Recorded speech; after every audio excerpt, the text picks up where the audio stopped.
नमस्कार, आप सभी का बहुत बहुत स्वागत। आप देख रहे हैं आपका अपना चैनल न्यूज वर्ल्ड इंडिया और आपके साथ मैं अतुल अग्रवाल हूं। शुरुआत हेडलाइंस के साथ।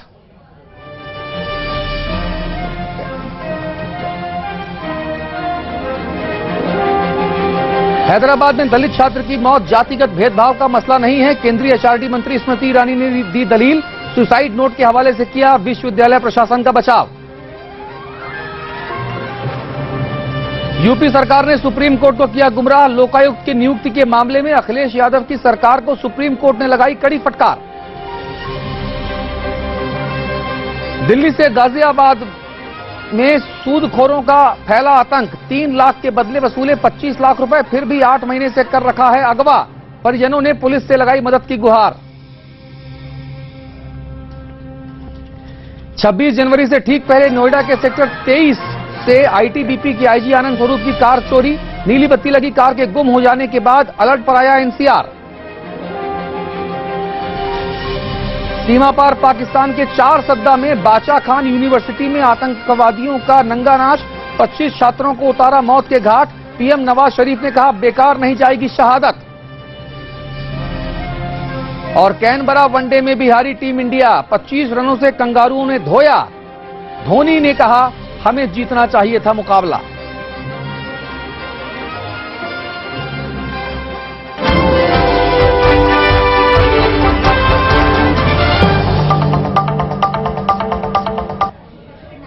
और इस वक्त की सबसे बड़ी खबर आ रही है राजधानी दिल्ली के मयूर विहार से, जहां पर एक युवती का शव मिला है। एक बैग में इस लाश को बंद करके रखा गया था। हाल फिलहाल मयूर विहार की जो पुलिस है वो इस शव की शिनाख्त में जुटी हुई है और पूरे मामले की तफ्तीश की जा रही है। इस वक्त की सबसे बड़ी खबर है राजधानी दिल्ली के पौष इलाके मयूर विहार से खबर आ रही है, जहां पर एक महिला का जो शव है वो शव एक बैग में मिला है। और दीपक डालमिया हमारे संवाददाता हमारे साथ हैं। दीपक डालमिया, क्या शिनाख्त हो पाई है कि ये महिला कौन है, इसकी उम्र क्या है, क्या बता रही है पुलिस? जी, ये महिला की उम्र 24 साल है और इसके मुंह बांधा हुआ था और अभी इसकी शिनाख्त हो नहीं पाई है। फिलहाल पुलिस ने डेड बॉडी को कब्जे में ले लिया और पास के लाल बहादुर से भेज दिया गया है। बताया जा रहा है चिल्ला गांव से एक रिक्शा में डाल के डेड बॉडी को बैग में डालकर लेके जा रहे थे। तभी एक बीट वाला जिसका नाम कपिल है उसने पूछताछ की तो जब देखा तो देख के उसको हैरान होश उड़ गया। जहाँ पे देखा तो उसमें एक लड़की की डेड बॉडी उसको बांध रखा था। जी चलिए, बहुत शुक्रिया आपका इस तमाम जानकारी के लिए। हम आगे भी आपसे बातचीत करेंगे। खबरों में आगे बढ़ते हैं। दलित छात्र रोहित वेमुला चक्रवर्ती की खुदकुशी के मामले में अब कई अहम पेश सामने आ रहे हैं। हैदराबाद सेंट्रल यूनिवर्सिटी ने इस सिलसिले में अपनी सफाई दी है, जिसमें उसने कहा है कि हाईकोर्ट का दबाव था, इसीलिए जल्दी कार्रवाई की गई। फिर भी उसने 5 छात्रों के भविष्य को ध्यान में रखते हुए कम से कम सजा का फैसला किया था। उधर रोहित वेमुला की दादी ने कहा है कि वो दलित नहीं हैं, बल्कि वो ओबीसी समुदाय से आते हैं। 17 जनवरी को खुदकुशी करने वाले हैदराबाद यूनिवर्सिटी के छात्र रोहित वेमुला की जाति पर विवाद खड़ा हो गया है। न्यूज वर्ल्ड इंडिया ने रोहित की दादी से इस बारे में जब बात की तो उन्होंने कहा कि वो पिछड़ी जाति से हैं। अम्मा नी पेरें पेरम्मा? వేముల రాఘవమ్మ. వేముల రాఘవమ్మ. మీ ఇప్పుడు చనిపోయాడు కదా రోహిత్ అనే అబ్బాయి, నీకేమవుతాడు? మనవడు అవుతాడు. మనవడు ఏ విధంగా అమ్మా? పెద్ద కొడుకు. పెద్ద కొడుకు పేరు? వేముల మణికుమార్. ఏం క్యాస్ట్? వడ్డెర. ఇప్పుడు పెద్ద కొడుకు భార్య పేరు? వడ్డెర. రాధిక. రాధిక. వాళ్ళ క్యాస్ట్? వడ్డెర. వడ్డెరాసనా? ఇద్దరు ఎక్కడోళ్ళు? అమ్మాయిది గుంటూరు, మాదేమో గురిజాల. గురజాల. ఓకే. పెళ్లి ఎప్పుడు అయిందమ్మా? పెళ్లి ఇయర్ గుర్తులేదండి. ओके। साफ है कि रोहित की दादी खुद को ओबीसी बता रही हैं। हालांकि न्यूज वर्ल्ड इंडिया के पास रोहित का जाति प्रमाण पत्र भी है, जिसमें साफ लिखा है कि वो दलित समुदाय से है। इस बीच रोहित के भाई राजा से भी न्यूज वर्ल्ड इंडिया ने बात की तो उन्होंने साफ कहा कि केंद्रीय मंत्री बंडारू दत्तात्रेय को वो जिम्मेदार नहीं मानते। हालांकि वीसी अप्पा राव पर कार्रवाई की मांग उन्होंने जरूर की है। If once we came to know who are responsible for this, and we will do what to do next. Whether we have to go for legal cases and all, filing and all. So we will do after that knowing. वहीं अप्पा राव ने कहा कि रोहित की मौत का उन्हें बेहद रंज है। इसके लिए वो ना तो खुद को और ना ही यूनिवर्सिटी प्रशासन को जिम्मेदार मानते हैं। That one of our young research scholars unfortunately committed a suicide, that this suicide has some link to the hostile expulsion punishment that has been awarded. Rohit की मौत को लेकर जिम्मेदारी बीजेपी के एमएलसी रामचंद्र राव के कंधों पर भी डाली जा रही है। हालांकि रामचंद्र राव खुद को पूरी तरह बेगुनाह बता रहे हैं। सुसाइड नोट में आत्महत्या का जो उन्होंने लेख लिखा था उसमें क्लियर है कि मेरे मौत के लिए कोई जिम्मेदार नहीं है, और इसके बाद हमें जिम्मेदार कैसे बना जा सकते हैं। जिस सुशील नाम के छात्र पर हमले की वजह से रोहित के खिलाफ कार्रवाई की गई, उसे मारा पीटा गया था या नहीं, इस पर भी सवाल उठ रहे हैं। रामचंद्र राव का कहना है कि उसके शरीर पर चोट के निशान थे, इससे कोई भी इनकार नहीं कर सकता। मैंने साफ साफ बताया है कि मार खाने के बाद बच्चों ने उसको डराया, 30-4 लोग एएसए के लोग गए थे, उसको डराया गया, धमकाया गया, उससे चिट्ठी लिखाई गई। कोई रात को 1 बजे कमरे में जाकर चिट्ठी लिखाते हैं क्या? साफ है कि जिस मुद्दे को लेकर पूरे देश की सियासत गर्म है, उसकी जमीनी सच्चाई में कई पेच हैं। हैरानी ये है कि दलित छात्र की खुदकुशी के गर्म तवे पर अपनी सियासी रोटी सेकने वाले इन मुद्दों पर तवज्जो देने तक की जहमत नहीं उठा रहे। हैदराबाद से अनामिका दुबे के साथ टीम न्यूज वर्ल्ड इंडिया। और हैदराबाद में छात्र रोहित वेमुला चक्रवर्ती की खुदकुशी के बाद शुरू हुए विरोध प्रदर्शनों और विपक्षी दलों की बयानबाजियों से भारी दबाव में आई केंद्र सरकार ने आज आंकड़ों के जरिए अपनी सफाई पेश की। केंद्रीय मानव संसाधन विकास मंत्री स्मृति ईरानी ने दावा किया कि एचआरडी मंत्रालय ने जो भी लेटर लिखे थे वो सभी नियम कायदों के दायरे में ही लिखे गए थे। As the Minister for HRD and also as a mother, I had conveyed my condolences and expressed my grief on the death of Rohit. Also conveyed my sympathies to the family. Rohit Vemula की आत्महत्या के 3 दिन बाद पहली बार media से मुखातिब हुई श्रीमती स्मृति ईरानी ने सबसे पहले इस पर हो रही सियासत को दुर्भाग्यपूर्ण बताया।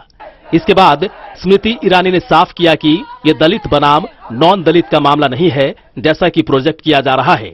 This is not a Dalit versus non-Dalit confrontation, as has been the efforts of some to ignite passions.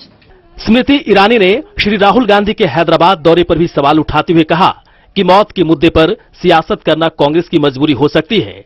Smriti Irani ने कहा कि उनके मंत्रालय ने दखल यूपीए सरकार के बनाए नियमों के तहत दिया था। That such communication should be attended to promptly and acknowledged within 15 days, followed by a reply within the next 15 days. मानव संसाधन विकास मंत्री ने इस मौके पर रोहित वेमुला का सुसाइड नोट भी पढ़कर सुनाया और कहा कि उसमें उसने विश्वविद्यालय के किसी प्रोफेसर या अधिकारी, किसी सियासी पार्टी या संस्था या किसी छात्र संगठन को कहीं से भी कसूरवार नहीं ठहराया है। This note does not mention any university official. This note does not mention any national political organization. This note does not mention any MP. केंद्रीय मंत्री श्री बंडारू दत्तात्रेय पर लगे आरोपों पर ईरानी ने मोर्चा संभाला। Mr. Hanumantha Rao's letter, we also wrote to the university to give us response to this particular allegation made by Shri Hanumantha Rao. We sent 6 reminders to the university for the letter of allegation sent by Hanumantha Rao ji, who is a Congress MP. Hanumant Rao ji ने बगैर देर किए स्मृति ईरानी के आरोपों का जवाब दिया। Smriti Irani is saying that Hanumant Rao wrote a letter. I wrote a letter regarding the rectify about corruption, about student problem, about education, all those things in the right. दरअसल पूरे मामले पर स्मृति ईरानी पर ये आरोप लग रहे हैं कि उनके मंत्रालय के दखल और दबाव के बाद ही विश्वविद्यालय प्रबंधन ने रोहित समेत 5 दलित छात्रों को सस्पेंड किया था, जिसके बाद अवसाद में आकर इस दलित छात्र ने आत्महत्या कर ली। Amar Singh, News World India, Delhi. और इस महत्वपूर्ण मामले में अभी तक का अपडेट यह है कि रोहित वेमुला की खुदकुशी की गुत्थी अब और भी उलझ चुकी है। रोहित वेमुला चक्रवर्ती पर मारपीट का आरोप लगाने वाले अखिल भारतीय विद्यार्थी परिषद के नेता सुशील कुमार की मेडिकल रिपोर्ट से यह खुलासा हुआ है कि उसके शरीर पर कहीं पर भी कोई चोट के निशान नहीं थे। बल्कि वो पेट के ऑपरेशन के लिए अस्पताल गया था। रोहित वेमुला के निलंबन को लेकर यूनिवर्सिटी प्रशासन सवालों के घेरे में है। रोहित समेत 5 छात्रों का निलंबन जिस आधार पर हुआ था उस पर ही सवाल खड़ा हो गया है। पिछले साल अगस्त के महीने में यूनिवर्सिटी में एबीवीपी नेता सुशील कुमार की पिटाई के आरोप में रोहित को सस्पेंड कर दिया गया। यह भी कहा गया था कि पिटाई के बाद सुशील को अस्पताल में दाखिल कराना पड़ा था, जबकि मेडिकल रिपोर्ट के मुताबिक सुशील अस्पताल में अपेंडिक्स का ऑपरेशन कराने के लिए भर्ती हुआ था। मेडिकल रिपोर्ट से साफ है कि सुशील के शरीर पर डॉक्टरों को तब चोट के निशान नहीं मिले थे। मामले पर सफाई देते हुए हैदराबाद यूनिवर्सिटी ने मारपीट की बात फिर दोहराई है, लेकिन यूनिवर्सिटी अस्पताल के पास इसका कोई रिकॉर्ड नहीं है। तो जब कभी कोई इंसिडेंट, मेडिकल इंसिडेंट और कोई इलनेस जब कैंपस में होता है तो ड्यूटी डॉक्टर देखता है केस। तो उस दिन हमने उस डेट के बारे में जब आप लोग हमको इन्फॉर्मेशन पूछ रहे थे लोग, तो हम लोग रिकॉर्ड चेक किया था उस दिन का डेट में। उस दिन के डेट में इस लड़के का कोई एंट्री नहीं है। बाद में पता चला कि ये लड़का अपने आप डायरेक्ट कहीं प्राइवेट हॉस्पिटल में, कहीं पास में प्राइवेट हॉस्पिटल में गया था और अपना इलाज करवाया। फिर 1-2 दिन बाद उन्होंने यूनिवर्सिटी एडमिनिस्ट्रेशन को इन्फॉर्म किया कि मुझे ऐसा स्टूडेंट्स ने मारा, उसके वजह से मुझे कोई चोट लगी और मैंने अपने आप को एक प्राइवेट हॉस्पिटल में एडमिट किया। सुशील की पिटाई को ही आधार बनाकर एबीवीपी ने सिकंदराबाद के सांसद और केंद्रीय सामाजिक न्याय राज्य मंत्री बंडारू दत्तात्रेय को शिकायत की थी। एबीवीपी की शिकायत पर ही दत्तात्रेय ने केंद्रीय मानव संसाधन मंत्री को चिट्ठी लिखकर कार्रवाई की मांग की थी। उन्होंने कहा था कि हैदराबाद विश्वविद्यालय जातिवादियों, चरमपंथियों और देशद्रोहियों का अड्डा बन गया है। ये चिट्ठी 17 अगस्त को लिखी गई थी। इसके बाद मानव संसाधन मंत्रालय की ओर से विश्वविद्यालय प्रशासन को 5 चिट्ठियां लिखी गईं, जिसमें दत्तात्रेय की शिकायत पर जवाब मांगा गया। इसी दौरान रोहित और दूसरे छात्रों को सस्पेंड कर दिया गया। 20 दिसंबर को इनके हॉस्टल और कैफेटेरिया में प्रवेश पर पाबंदी लगा दी गई। रोहित को मिलने वाले स्टाइफेंड जुलाई में बंद कर दिए गए। जाहिर है रोहित बहुत दबाव में था। रोहित ने खुदकुशी क्यों की, इसकी वजह न रोहित ने बताई और न ही पुलिस अपनी जांच में अब तक जान पाई है। लेकिन एक सवाल यहां यह खड़ा होता है कि रोहित की मौत से पहले के करीब 6 महीनों के दौरान उसके साथ जो कुछ हुआ, आखिर उस मामले में विश्वविद्यालय की जवाबदेही तय क्यों नहीं की जा रही है। क्योंकि जब विश्वविद्यालय ने छात्र नेताओं के बीच मारपीट के आरोप की जांच की, तब मेडिकल रिपोर्ट पर गौर क्यों नहीं किया। ये अपने आप में एक बड़ा सवाल है। रोहित को उस गुनाह की सजा क्यों मिली जो उसने किया ही नहीं। कैमरामैन जुगल किशोर के साथ Raghavendra Dwivedi, news World India, Delhi. और इसमें कोई शक नहीं है कि रोहित वेमुला चक्रवर्ती एक बेहतरीन छात्र था। उसने स्कॉलरशिप के जरिए अपनी पढ़ाई और रिसर्च वर्क को आगे बढ़ाया था। ये उसकी मजबूरी भी थी। हालांकि उसके फेसबुक पोस्ट उसके घर और उसकी फाइनेंशियल कंडीशंस को बयां करते हैं। यह सिलाई मशीन रोहित वेमुला की मां की है और रोहित के 13 मार्च 2014 के फेसबुक पोस्ट के मुताबिक ये उसके घर की रोजी रोटी का प्रमुख जरिया है। ये वो वक्त था जब रोहित को फेलोशिप नहीं मिलती थी और जब मिलने लगी तो स्थिति शायद कुछ बदली। रोहित को यूनिवर्सिटी से 25,000 रुपए की जूनियर रिसर्च फेलोशिप मिलती थी, जिसे जुलाई 2015 में रोक दिया गया था। मशीन के बारे में रोहित ने लिखा था कि ये मेरी मां का पसंदीदा पेशा है। वो कहती थी मशीन एक महिला को ताकतवर बना सकती है। वो अब एक टीचर हैं। वो आसपास की महिलाओं को सिलाई बुनाई करना सिखाती हैं। और रोहित के फेसबुक वॉल पर लगी ये तस्वीर उसके घर के किचन की है, जिसमें एक पुराना सा गैस का चूल्हा रखा है। रोहित के पिता एक अस्पताल में सिक्योरिटी गार्ड की नौकरी करते हैं। उनकी वर्दी रोहित के फेसबुक टाइमलाइन पर है। घर में एक फ्रिज भी है, जिसकी वजह से रोहित का घर पूरी कॉलोनी में प्रिय था। लेकिन रोहित को घर में रखे पानी की सभी बोतलों को छूने की इजाजत नहीं थी, क्योंकि ज्यादातर बोतलें पड़ोसियों की होती थीं। फ्रिज के साथ रखी पीली कुर्सी एक दूसरी तस्वीर में टीवी के नजदीक भी नजर आती है। इस टीवी का रिमोट रोहित के मुताबिक अक्सर पड़ोस के बच्चों के पास ही होता था और इस हैंडपंप से रोहित और उसके पड़ोसियों को पीने का पानी मिलता था। ये जगह आसपास के लोगों के हालचाल पूछने के काम भी आती थी। रोहित अपने दोस्त रियाज की बाइक भी फेसबुक पर दिखाता है, जिस पर उसने ड्राइविंग सीखी। आमतौर पर रोहित का फेसबुक वॉल दलित मसलों की पोस्ट से पटा पड़ा है, लेकिन फेसबुक पोस्ट्स के मुताबिक हाल के दिनों में इन मसलों पर उसकी सक्रियता थोड़ी कम रही। और 8 जनवरी को एक पोस्ट में रोहित ने लिखा कि जो चीज आईने में जितनी करीब दिखती है उससे ज्यादा करीब कभी नहीं होती। Team News World India. खबरों के कारवां को और आगे बढ़ाते हैं। खबर सीमा पार पाकिस्तान से है। तहरीके तालिबान पाकिस्तान के आतंकवादियों ने पाकिस्तान में एक यूनिवर्सिटी में खूनी खेल खेला। पेशावर की बाचा खान यूनिवर्सिटी में आतंकवादियों ने कई छात्रों के सिरों में गोली मारी और उन्हें मौत के घाट उतार दिया। पाकिस्तान में शांति दूत समझे जाने वाले सीमांत गांधी के नाम पर बनी यूनिवर्सिटी में आतंकियों ने बुधवार की सुबह कत्लेआम मचाया। प्रोफेसर, यूनिवर्सिटी स्टाफ और छात्रों के सिर में गोली मारी। ये वारदात पाकिस्तान के खैबर पख्तूनख्वा प्रांत के चार सद्दा के बाचा खान यूनिवर्सिटी में हुई। तहरीके तालिबान पाकिस्तान ने इस हमले को अंजाम दिया। हमले के वक्त यूनिवर्सिटी कैंपस में मुशायरा चल रहा था, जो सीमांत गांधी अब्दुल गफ्फार खान की पुण्यतिथि पर किया गया था। इसमें शामिल होने आए करीब 600 गेस्ट कैंपस में मौजूद थे। यूनिवर्सिटी में 3000 से ज्यादा छात्र पढ़ते हैं। सुबह अभी कोहरा छटा भी नहीं था कि करीब 10 हमलावरों ने AK-47 से गोलियां बरसानी शुरू कर दी। कई बम ब्लास्ट भी किए। चश्मदीदों के मुताबिक हमलावर पाकिस्तानी सेना की वर्दी में थे। फायरिंग की आवाज, पिछली साइड से फायरिंग की आवाज आई है। बस उधर से हमने का पता नहीं किसकी झगड़ा हुआ है, क्या हुआ है। आगे से फिर फायरिंग ज्यादा होने लगी।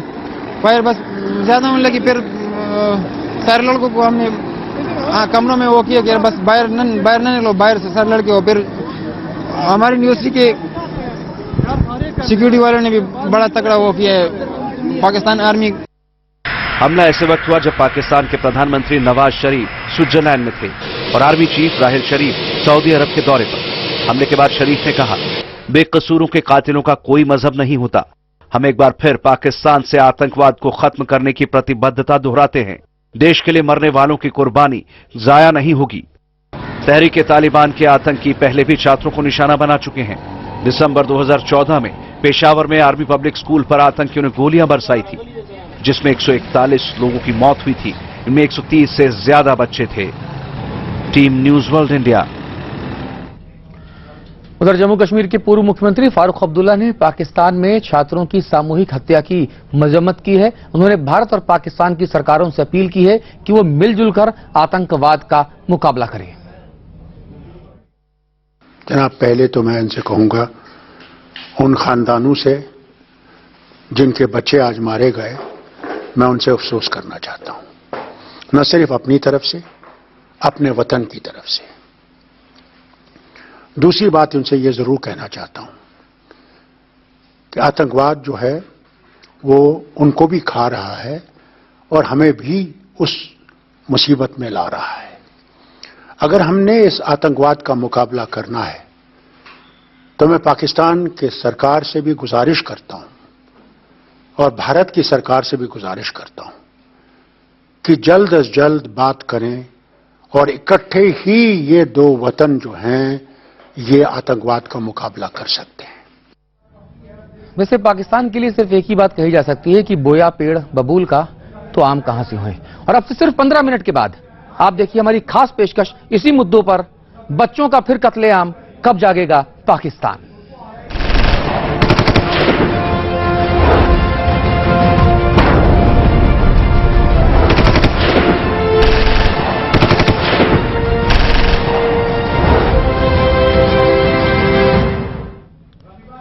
अगली खबर, उत्तराखंड के रुड़की से गिरफ्तार चारों संदिग्ध आतंकवादियों को 15 दिनों के लिए दिल्ली पुलिस की रिमांड पर भेज दिया गया है। अभी तक जो बात निकलकर सामने आई है उससे यह पता चला है कि 26 जनवरी से पहले राजधानी दिल्ली और आसपास के इलाके यानी NCR और 8 फरवरी को शाही स्नान के दिन हरिद्वार को दहलाने की फिराक में थे ये खूंखार आतंकवादी।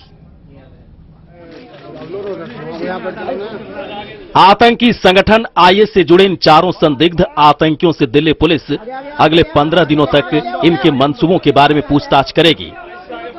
सुरक्षा एजेंसियों को अंदेशा है कि ये सभी संदिग्ध हरिद्वार अर्धकुंभ के अलावा 26 जनवरी से पहले दिल्ली और NCR में बड़ी आतंकी वारदातों को अंजाम देने की ताक में थे। खुफिया एजेंसियों की सूचना पर दिल्ली पुलिस और उत्तराखंड पुलिस ने इन्हें हरिद्वार और रुड़की से गिरफ्तार किया था। खबरों के मुताबिक इस साजिश का मास्टरमाइंड अखलाक इंजीनियरिंग में डिप्लोमा कर रहा है और फेसबुक के जरिए इसके तार आतंकी संगठन IS से जुड़े हैं। उसने ऑनलाइन ही बम बनाने की ट्रेनिंग भी ले रखी है। पुलिस ने उसे तब धर दबोचा जब वो परीक्षा देकर कॉलेज से बाहर निकल रहा था। उसके पास से कुछ दस्तावेज भी बरामद किए गए हैं। माना जा रहा है कि इन लोगों ने अपने टारगेट्स की रेकी भी की थी। देश में बड़े आतंकी हमले के मंसूबे को रखने वाले ये चारों आतंकी अब स्पेशल सेल की गिरफ्त में हैं और सेल के पास सवालों की एक लंबी फेहरिस्त है। आने वाले 15 दिनों में स्पेशल सेल अब हर एक सवाल का जवाब जानने की कोशिश करेगी पकड़े गए इन आतंकवादियों से। कैमरामैन निहाल सिंह के साथ Abhinav Upadhyay, News World India, Delhi.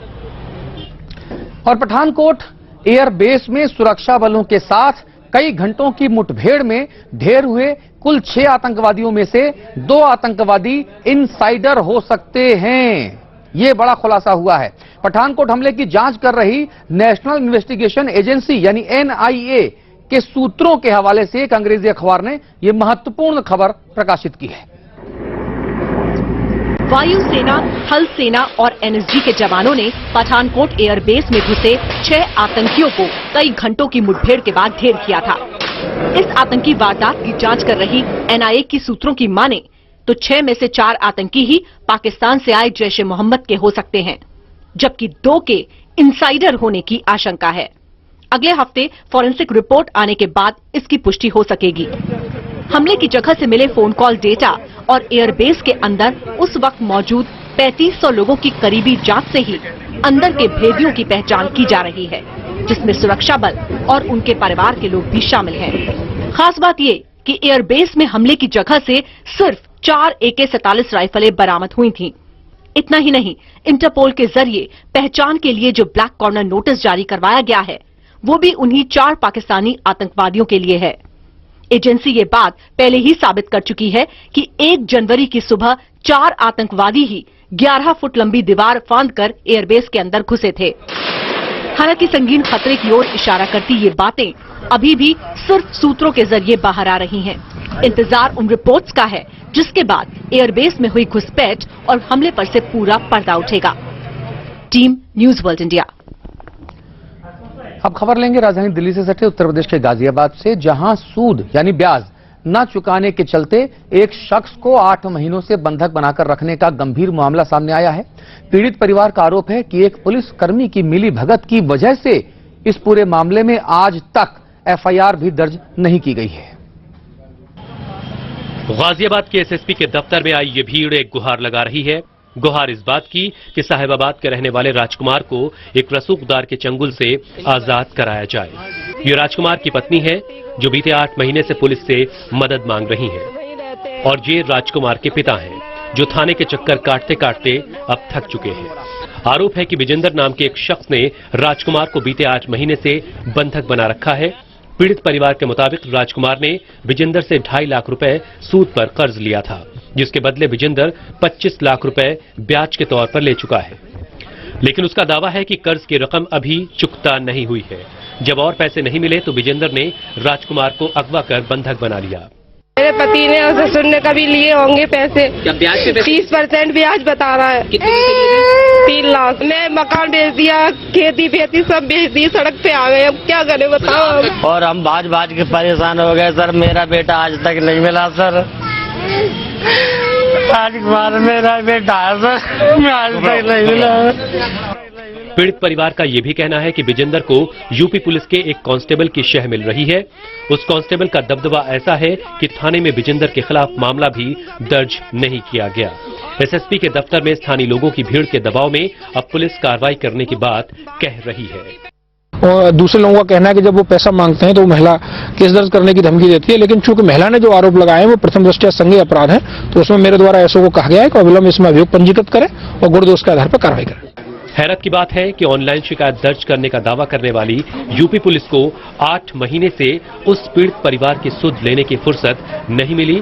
राजकुमार को बंधक बनाए जाने का मामला सिर्फ एक शख्स के अगवा होने का मामला नहीं है, बल्कि यूपी में कानून के राज पर बाहुबलियों और सामंती ताकतों के दबदबे का भी एक सबूत है, और अखिलेश सरकार के लिए एक बड़ी चुनौती भी।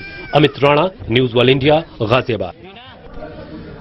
और गणतंत्र दिवस को लेकर पूरे देश में हाई अलर्ट है, लेकिन राजधानी दिल्ली से सटे नोएडा की सुरक्षा भगवान भरोसे है। नोएडा के एक पॉश इलाके में चोरों ने आईटीबीपी के आईजी साहब की कार पर ही हाथ साफ कर लिया, कार चुरा कर ले गए। हैरानी की बात है कि कार पर नीली बत्ती लगी है और अब आशंका ये जताई जा रही है कि इस नीली बत्ती लगी कार का इस्तेमाल कहीं आतंकी मंसूबों को अंजाम देने में ना कर लिया जाए। नोएडा के सेक्टर 23 की स्पॉश कॉलोनी में जब आप घुसते हैं तो सामने आपको यह बोर्ड लगा मिलता है। कॉलोनी में घुसने से पहले मौके पर तैनात निजी गार्ड तहकीकात की औपचारिकता भी करते हैं। इस सब के बावजूद बीती रात पॉश कॉलोनी के इस घर से एक बड़ी कार पर चोरों ने आसानी से हाथ साफ कर दिया। हैरानी ये, इस घर में कोई और नहीं बल्कि आईटीबीपी के आईजी आनंद स्वरूप रहते हैं। जाहिर है उनकी कार पर नीली बत्ती लगी हुई थी। सुबह ही पता लगा मेरे 6 बजे जब ड्यूटी पे आया तब पता चला, पुलिस आई थी तब उन्होंने बताया कि ऐसे ऐसे चोरी हो गई है, आपने कुछ देखा? मैं बोला हम तो सुबह आए हैं, रात वाले तो चले गए। अच्छा, क्या बताया जा रहा, किसका घर है ये? अब इतना तो नहीं बताया उन्होंने, वैसे आईजी साहब का घर है ये। गणतंत्र दिवस से महज चंद रोज पहले एक आईजी की नीली बत्ती वाली कार चोरी हो जाती है और पुलिस सबूत के तौर पर महज सीसीटीवी फुटेज होने का दावा करती है। पुलिस के आला अधिकारियों के पास इस बात का कोई जवाब नहीं कि दिल्ली एनसीआर में हाई अलर्ट के बावजूद चोरों ने इतनी बड़ी वारदात को अंजाम देने का हौसला कैसे दिखाया। इस पर चोरी में मुकदमा पंजीकृत कर दिया गया है और तेजी से इसमें जांच हो रही है। सारे फुटेज और टावर डंप एनालिसिस की जा रही है। उम्मीद है जल्दी ही पता लग जाएगा। पुलिस की ज्यादा बड़ी चिंता कार में लगी नीली बत्ती है, क्योंकि पठानकोट में हमला करने वाले आतंकवादियों ने भी घुसपैठ के लिए एसपी सलविंदर सिंह की गाड़ी का इस्तेमाल किया था। बहरहाल पुलिस जल्द से जल्द चोरों तक पहुंचने की कवायद में जुटी है। Girish Narayan, news World India, Noida. और अगर आप खरीदारी करने बाजार जाएं और किसी को 1000 रुपया का नोट दें और सामने वाला उस नोट को अगर नकली बता दे तो चौंकिएगा नहीं, हैरत में मत आ जाइएगा, क्योंकि ये आरबीआई द्वारा छापे गए गलत नोटों में से एक हो सकता है। बहुत मुमकिन है जी। आरबीआई ने 1000 रुपए के करीब 30 करोड़ गलत नोट छाप दिए हैं, जिन्हें अब जलाने की तैयारी की जा रही है। आपने नकली नोट से जुड़ी कई खबरें सुनी होंगी, लेकिन ये खबर अलग है। आरबीआई से एक ऐसी गलती हुई है जिसकी वजह से 1000 रुपए के 30 करोड़ नोटों की छपाई हो गई है, जिनमें से करीब 20 करोड़ नोट तो खुद रिजर्व बैंक के पास है। ये पूरी खबर तब सामने आई जब होशंगाबाद और नासिक में आरबीआई के कुछ एम्प्लॉइज को सस्पेंड कर दिया गया। आरबीआई के मुताबिक 1000 के 5 एजी और 3 एपी सीरीज के नोट सिल्वर सिक्योरिटी थ्रेड के बगैर छप गए थे। रिजर्व बैंक ने इन नोटों को वापस मंगवाया है, जिनमें से अब तक 6 करोड़ नोट ही जमा हो सके हैं। आरबीआई ने इन नोटों को जलाने का फैसला किया है। अगर आपके पास ऐसा कोई नोट है तो उसे आप बैंक ले जाएं। आरबीआई के आदेश के मुताबिक आपको दूसरा नोट दे दिया जाएगा। दरअसल सबसे पहले पानीपत में इस सीरीज के नोटों की शिकायत सामने आई और अब आरबीआई के लिए सबसे बड़ी चुनौती है उन बचे हुए नोटों को वापस निकालना। Team News World India. जी, तो इस बुलेटिन में भी इतना ही। आगे देखिए हमारी खास पेशकश, आखिरकार पाकिस्तान कब जागेगा। और जो पाकिस्तान के लिए हम लगातार कह रहे हैं कि बोया पेड़ बबूल का तो आम कहां से होए, तो इसको ऐसे भी कह सकते हैं कि बोया पेड़ आतंक का तो अमन कहां से होए। हमारी खास पेशकश एक ब्रेक के बाद।